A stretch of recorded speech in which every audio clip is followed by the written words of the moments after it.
When Michael Turner first walked into the courtroom as a defense attorney, he felt there was too much silence. Not the kind that comes before a hearing begins, but another kind, dense, pressing, like the air before a storm. He sat at the defense table, neatly arranged the case file, and noticed his fingers trembling. He clenched them into a fist and hid them beneath the table. On paper, the case looked simple.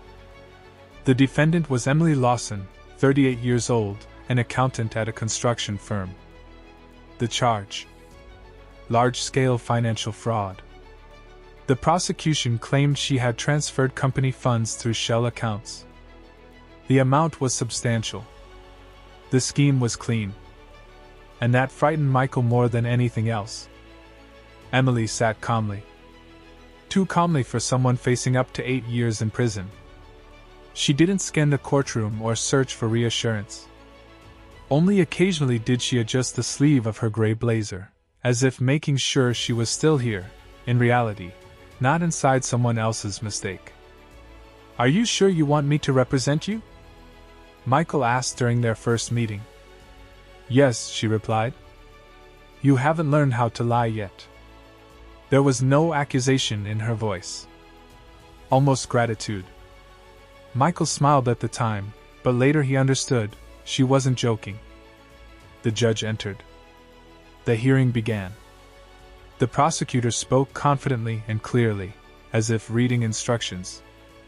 There was no anger in his voice, only logic and numbers. He presented charts, transactions, signatures. Everything aligned. Too perfectly. Michael took notes, feeling a growing unease. When evidence looks flawless, it usually means someone worked very hard to make it that way. Witnesses stumbled over details but agreed on one thing. The signatures belonged to Emily. She had access. She carried responsibility. When it was time for the defense, Michael stood slowly. He never liked dramatic gestures. He knew that once you start performing, you lose yourself first. "There are many numbers in this case," he said calmly. "But far too few questions." He spoke about how an accountant doesn't make executive decisions. About how access does not equal guilt. About how a system that allows one person to quietly move millions is already criminal, even if the real culprit hasn't been named yet. The judge listened without interrupting. The prosecutor watched with a faint smile. The recess was called earlier than expected. In the hallway, Emily looked at Michael directly for the first time. "You can withdraw," she said.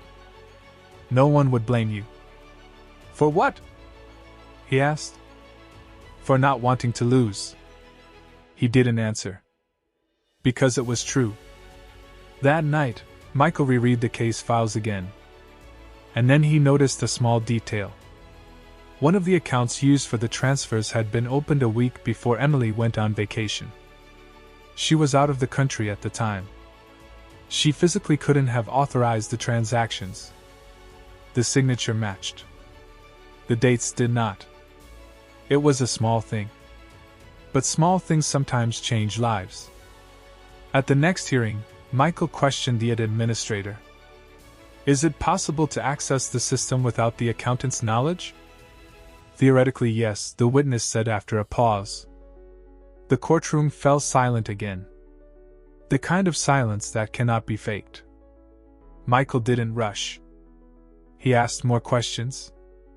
About backup keys. About shared credentials. About who had full administrative access. The name didn't come immediately. But it came. The company's CEO. The prosecutor tried to object, but the judge raised a hand. "That will be sufficient for today." The verdict was delivered 2 weeks later. Emily Lawson was acquitted due to lack of evidence. She listened to the decision in silence. Then she simply closed her eyes. In the hallway, she stopped Michael. "Why didn't you walk away?" she asked. He thought for a moment and answered honestly. "Because sometimes the truth speaks softer than words. But if you listen closely enough, it's still the truth." Emily nodded and walked away, dissolving into the noise of the crowd. Michael stayed behind. He felt the silence again. But this time, it didn't press down on him. It reminded him